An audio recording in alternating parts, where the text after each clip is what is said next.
Hosted by you/throwitaway. I'm 19M, and my brother is 21. He's my only sibling. I realized I was gay from a young age and came out at 14. My parents were supportive from the start, but my brother absolutely wasn't. He tried to tell me I wasn't gay or that I was just trying to get attention and attempted to make me change my mind. When that failed, he called me a freak, said I was diseased, and told me I was going to hell, even though we aren't that religious. He made it clear he didn't want a relationship with me. He outed me at school, though my friends already knew, and tried to get others to join in, but no one really cared, so nothing much changed. Needless to say, I vowed to limit contact with him as much as possible, but the comments continued until he moved out when he turned 18 for school. I've since gotten into a great school and completed a year and a half. I'm in a relationship, my grades are the best they've ever been, and everything seems to have fallen nicely into place. My brother sent me a Facebook message back in August. He started by apologizing for how he'd treated me, saying he was depressed before, stuck inside his own head, and fell into the wrong crowd online that reinforced his bitterness toward others. He said he'd gotten treatment for his depression, feels more confident than he has in years, and is on the upswing. He wanted to meet up to repair our relationship. He said he was proud of me for being gay, supported me, and apologized for taking so long to make it known. I didn't respond. Nor did I respond to his happy birthday message in September. Then he started texting me, saying he understands if I'm still hurt but that he'd love nothing more than to make up for the pain he caused. I haven't responded to these either. Here's where my boyfriend says I'm wrong. Over the holidays, we were all back at my parents' house. I had a great time seeing my family, except for him. Each time he'd ask about me or try to talk to me, I'd give him one-word answers or clam up. He offered to get me a game as a gift, but I declined. He pulled me aside to apologize face-to-face, reiterating the things he'd said before, but I cut that short and walked away. Meanwhile, I talked with my parents like normal and was very open with them about the happenings of my life, typically within earshot of him. The day we left, I said my goodbyes and found him by my car crying. He said he understands why I'm closed off to him, regrets how things turned out, wished me well, and went inside. I told my boyfriend about this when I got back, and he's pissed and called me the jerk. He says it's clear my brother feels bad about how he used to be and has changed, and that throwing it all back in his face is a crap move.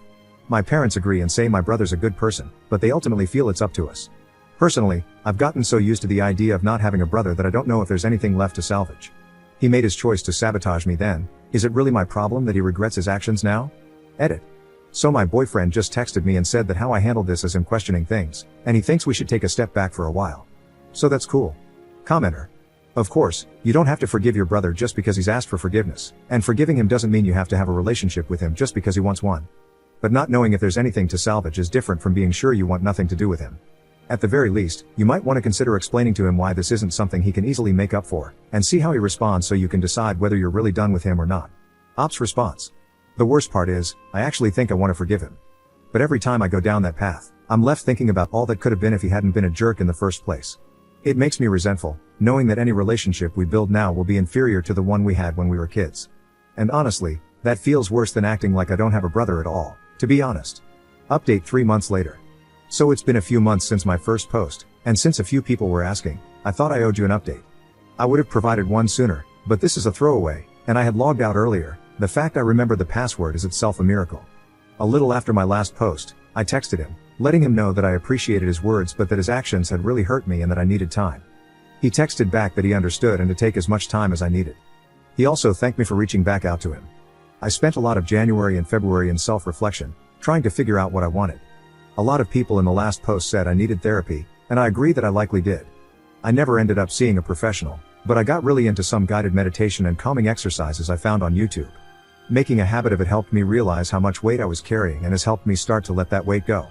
I still have a ways to go, but I can feel my empathy growing, and I like that. I went home for spring break and saw my brother for the first time since Christmas. Long story short, we spent a lot of time hanging out, and our relationship is recovering. We've had some hard conversations, cried, shared a couple of joints, etc., and I came away from the break feeling much better about everything. Since both of our schools have closed down due to the pandemic, we're both at home, doing our classes remotely, and hanging out during our downtime. I want to thank those of you who said I'd probably regret cutting him out because I can tell you were right. My brother isn't perfect and did many things to purposely hurt me, but people can change if they want to, and he did. I wouldn't want to be judged by my lowest point, and I'm working on not judging him by his. I finally have my brother back, and forgiving him has helped me feel better in ways I didn't realize I needed. Thank you. Edit. Holy cow, I step away from this to do homework for a couple of hours and you all gave me a bunch of awards? Thank you so much.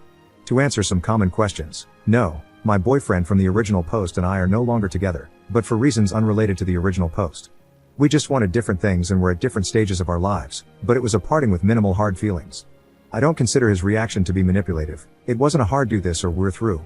Why did my brother do it? There's no one reason. He was in a dark place and dealing with a lot of issues in a bad way. He was ignorant about a lot of LGBT stuff and relied on that ignorance when it came to me. It took a while, and going off to college and meeting new people, for him to start questioning a lot of what he believed. Since getting help for his unresolved issues, it was a step-by-step process until he saw how wrong he was. He said he didn't even realize how hurtful he was being a lot of the time because he was so in his own head and had some really bad influences on the internet reinforcing his mindset. I can understand that, and I love how far he's come. Why didn't our parents intervene even though they always had my back? They did a lot of the time, but most of what my brother said or did wasn't in their presence, and I wasn't the type to go running to them every time I was the victim of something. They are good people, and I hold no animosity toward them for what they might have done differently.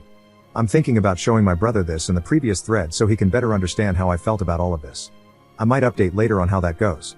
Also, I just want to say to others out there who feel they've been repeatedly wronged by someone to the point of wanting to cut them off, I know exactly how you feel. But the fact is, people can change if they want to. And even if they do, you're under no obligation to welcome them back into your life. But if you can find it in your heart, I'd strongly encourage you to give them a fair shot at doing so. People do messed up things, sometimes many times or for many years, before they realize it and feel remorse. We're all only human. Commenter. It's hard for me to find a reason to forgive family that purposely hurts family. Strangers I can understand, but family is the core of trust. Breaking that trust usually causes a domino effect that outperforms the original behavior. I don't plan on ever forgiving my brothers. It's a trap. Ops response. I understand where you're coming from. Consider this, if you would, there's much more reason to forgive a family member than a stranger, in my opinion. Injury from family hurts far more than an injury from someone you barely know. Like you said, family is supposed to be the bedrock of trust, and breaking it can cause a lot of subsequent harm. While your birth family is who you're stuck with by virtue of being alive, they're by no means your real family. You choose who that is. I'm fortunate enough that the family I've chosen is also the one I was born into, but many aren't so lucky. The fact is that humans can be jerks, idiots, and selfish to the point of hurting those around them, sometimes on purpose and sometimes without even realizing it. But even if you choose your own family, the one you're born into knows you very well. You have memories no one else has, and you've shared experiences no one else has. Even if you've cut them off for good reason, holding on to hate toward them or wishing them misfortune will have a corrosive effect on your own well-being. Not forgiving a stranger isn't the same, the hate is just as corrosive, but it's much less relevant to you as a person and much less intimate than the hate you hold for a family member. Being angry at a stranger is like holding a red-hot screw. Being angry at a family member is like having that screw between your heart and your lungs. You don't need to have a relationship with anyone if you don't want to, not even your birth family. You don't need to make people feel better if you think they don't deserve it. But I urge you to look at the baggage you carry inside, baggage that may have been thrust upon you through no fault or choice of your own, and slowly allow yourself to set it down. Forgiveness isn't about saying everything is okay or back to how it was. It's about allowing yourself to heal from the damage others caused and leaving it in the past. It's a very intimate experience, but it can be a scary thing to even try. Still, I encourage you to take that chance if you can. You owe it to yourself, and who knows what might come from it.